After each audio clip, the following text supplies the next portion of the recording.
m'en fous. Eh ben, pas moi, ça fait mauvais genre. Puis, ce n'est pas parce qu'on tient un hôtel qu'on n'a pas de cœur. Qu'est-ce qui vous arrive? Mais occupez-vous de vos affaires. Allons, allons. Mais j'ai du chagrin, vous pouvez rien échanger, hein. Ben, je vous ai toujours fait un petit café. J'en peux pas, laissez-moi dormir toute la nuit. Mais il est 6 heures. Du matin? Non, de l'après-midi. Déjà? Oui, voilà 15 heures que vous pleurez sans arrêt. Ça doit en faire des larmes. Vous devez être à sec, il faut refaire le plat. Buvez ce café.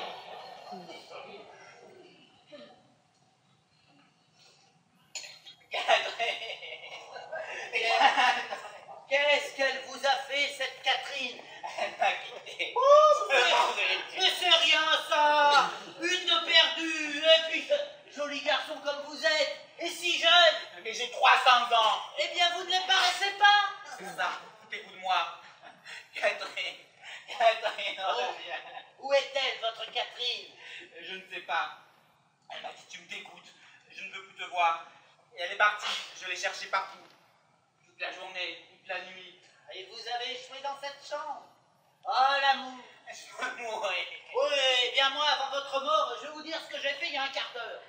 Je suis descendu à la réception, j'ai noté votre nom. Puis j'ai cherché dans l'annuaire le numéro de téléphone, j'ai appelé chez vous, votre maman arrive, voilà. Oh non. Ah si, et dans quel état elle est, la pauvre? Mais je ne veux pas la voir, je veux d'abord retrouver Catherine. Oui, eh bien moi, je vous dirais que je n'ai fait que mon devoir. Et que... Oui, madame, chambre numéro 28. Madame, viens. Je ne veux pas la voir. Oh, ça y est, le voilà qui fait l'autruche maintenant. Daniel, oh, petit criminel, faire ça à sa maman. Est-ce monsieur qui m'avait prévenu? Oui, madame, j'ai cru de mon devoir. J'ai aussi fait un petit café. Oh, merci, monsieur.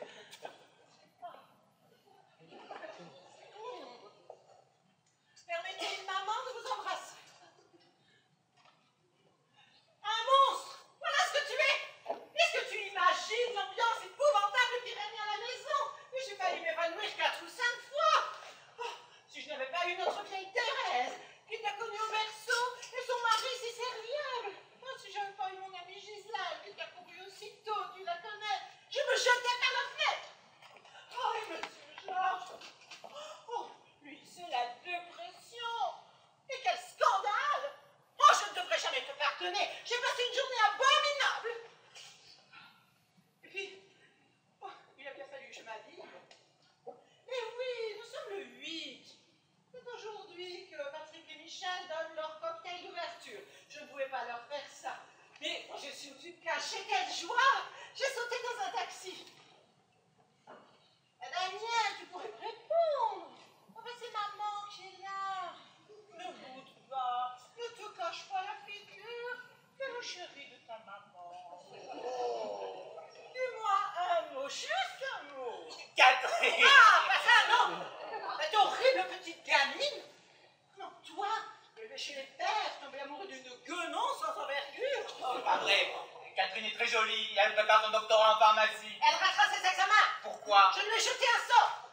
Enfin, Daniel, c'est la première fille que tu vois et tu perds la tête. Mais tu n'y connais rien aux femmes, voyons. C'est bien ta première expérience, n'est-ce pas? Réponds, regarde ta maman dans les yeux et réponds. C'est bien la première fois que tu couches avec une femme. Oui. Ah, ouf, tant mieux, j'espère bien que c'est la dernière. Mais tu vois les femelles, mon pauvre Agneau, dans quels états ils mettent les garçons sans défense. Mais tu la connais depuis quand, cette Catherine? 15 jours. Ah, 15 jours, petit cachotier. Elle te quitte après seulement 15 jours. Bien fait pour toi. Mais c'est ta faute, maman. Tout est ta faute. Oh, et comme un petit insolent. Mais là, tu vas tout pour être heureux à la maison. Moi, je te laisse faire ce que tu veux. Notre bonne Thérèse qui te mijote de bons petits plats. Et son mari, toujours à te réparer ta moto. Et Monsieur Georges, si merveilleux. Et justement, c'est à cause de Georges que Catherine m'a plaqué. Bah, qu'est-ce que tu me dis? Cette fille connaît Monsieur Georges.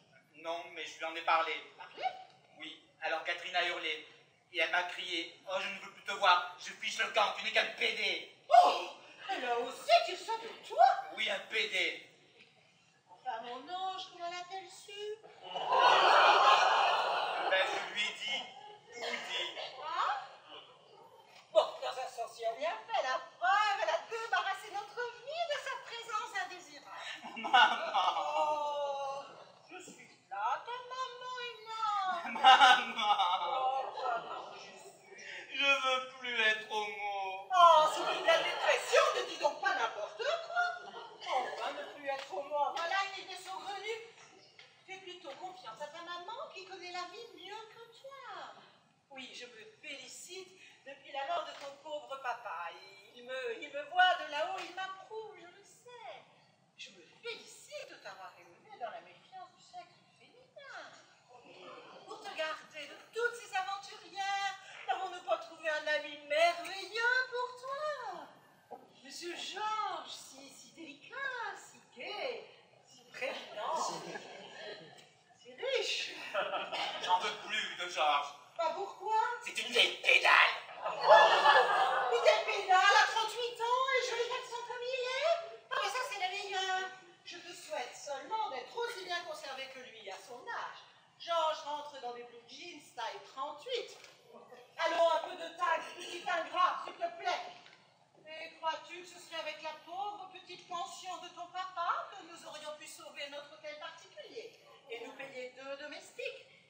Mais monsieur Georges, c'est l'idéal, c'est l'oiseau rare. Ah ben puisque Georges c'est l'oiseau rare, mais tu n'as qu'à te l'envoyer, toi l'oiseau rare. Oh, parlez comme ça, sa maman. Cousin, tiens.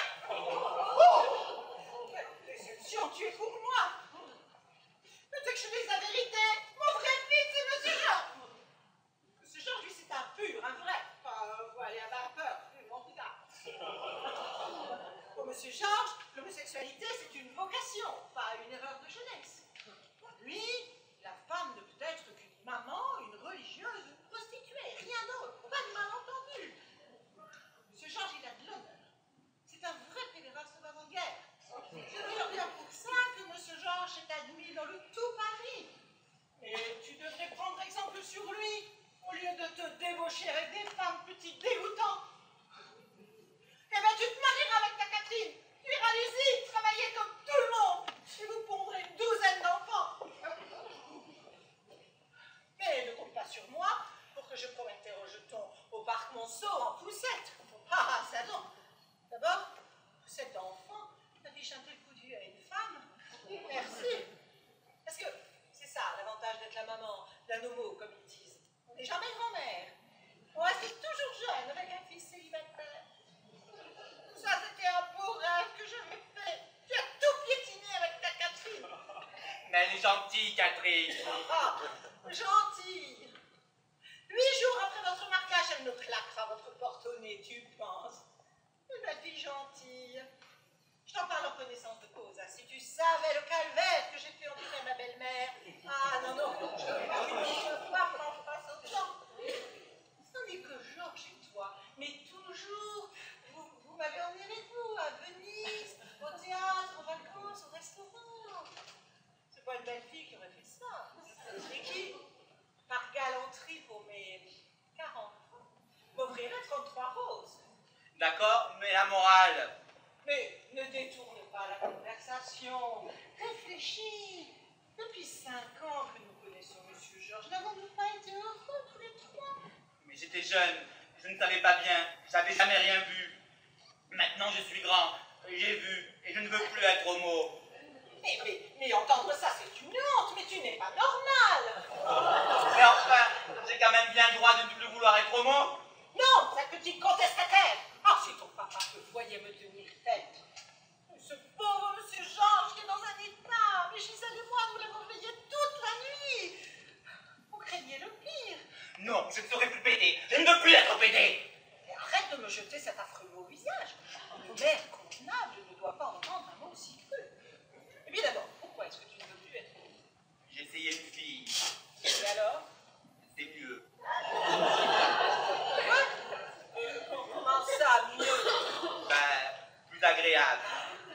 Agréable. Agréable, coucher avec une femme? Ah, mais moi, je ne pourrais jamais. Oh. Ah tiens, quand tu avais 8 ans et que tu as eu la rougeole, j'aurais dû te laisser mourir. Eh bien non. Non, je suis trop faible avec toi. Je t'ordonne de te lever, de te peigner et de venir avec moi au cocktail de Patrick et Michel. Patrick Michel, c'est 2 tantes. Bah, les tantes sont des coiffeurs. Et tu vas aller demander pardon à monsieur Georges de toute la peine que tu viens de lui faire. Jamais. Jamais. Ah, bah tant pis. Tu n'auras pas ton cadeau d'anniversaire. Un cadeau? Oui. Une surprise. Ah, nous avions organisé ça tous les deux, monsieur Georges et moi. Qu'est-ce qu'on va en faire maintenant de cette Maserati? Une Maserati? Oui, très chic, très mode. Enfin, tu connais le bon goût de monsieur Georges. Rouge et mauve. Une Maserati décapotable? Boîte automatique? Oui. Et culbuteur renversé, paraît-il. Cabriolet 2 places? 2 places, mais tu es fou. Et moi alors? J'ai pas l'habitude de voyager dans le coffre arrière. Et puis surtout, oh, je voulais te dire, c'est tout ce qu'il m'a offert à moi, monsieur Georges. Un petit loulou du Tonkin, tout blanc, tout frisé. Alors tu penses, notre chagrin à nous tous, devant ta disparition, moi, monsieur Georges, Thérèse, son mari, Gisèle, la voiture mauve et le loulou du Tonkin. Eh bien, tant pis pour tout ce monde-là. C'est ça, tant pis. Tant pis aussi pour nos vacances de Pâques au Mexique, où monsieur Georges voulait nous emmener tous les 4. 4. Bah, je monte mon chien à présent. Je n'ai quand même pas tué cette pauvre bête sous prétexte futile que tu as changé ton fusil d'épaule. Bon, et puis surtout, on t'attendait pour lui donner un nom et le baptiser. Cette année, c'est la lettre C. C'est comme... Catherine! Viens au cocktail. Non! Viens. Non! Viens. Non! Tant pis, n'en parlons plus, tu me connais. J'ai enfin insisté. Et viens donc. Merde! Oh, dire qu'on prenne à sa maman. On voit que tu t'es mis à fréquenter une femme. Bon, parfait. Dieu m'est témoin que j'aurais tout tenté pour te remettre dans le droit chemin. Je m'en vais seule à ce cocktail. Le cœur brisé. Ce pauvre monsieur Georges, que va-t-il devenir?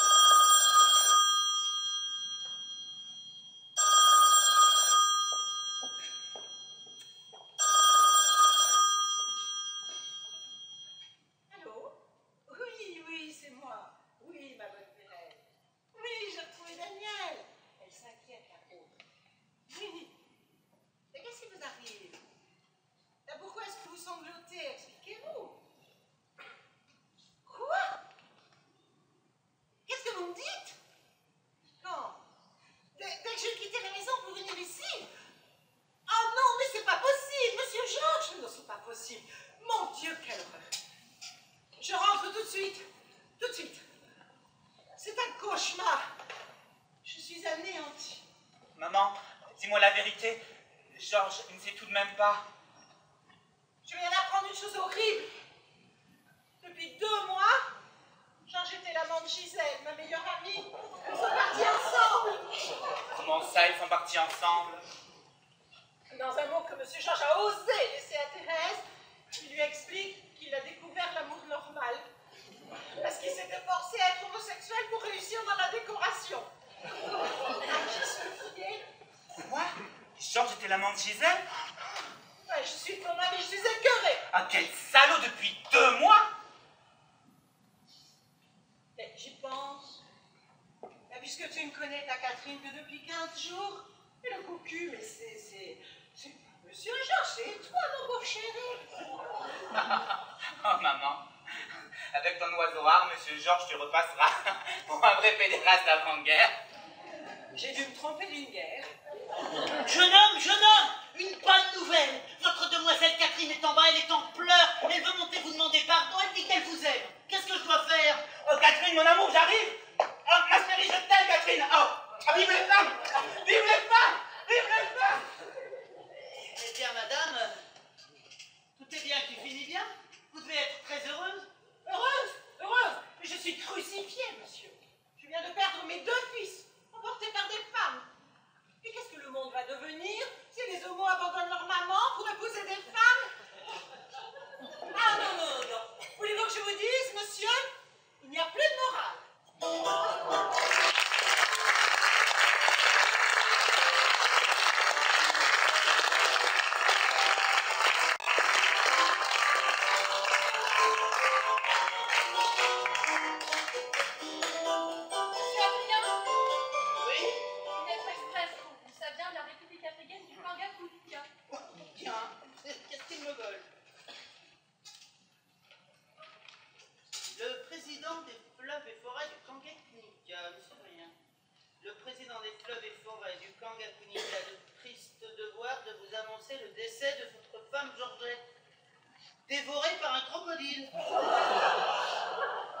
Alma, elle a été tuée et enterrée au ministère des sacrements de l'église. Ah ben, ça c'est correct. Hein. Et j'y pense, Georges. Je suis veuf. Épousez-moi. Oh ben, je sais pas, monsieur Adrien, en ai-je vraiment le droit? J'ai tellement le prénom de Maurice dans la tête. Alors je vous propose ceci. Appelez-moi Maurice et épousez-moi. Formidable. Ah, mon trésor chéri.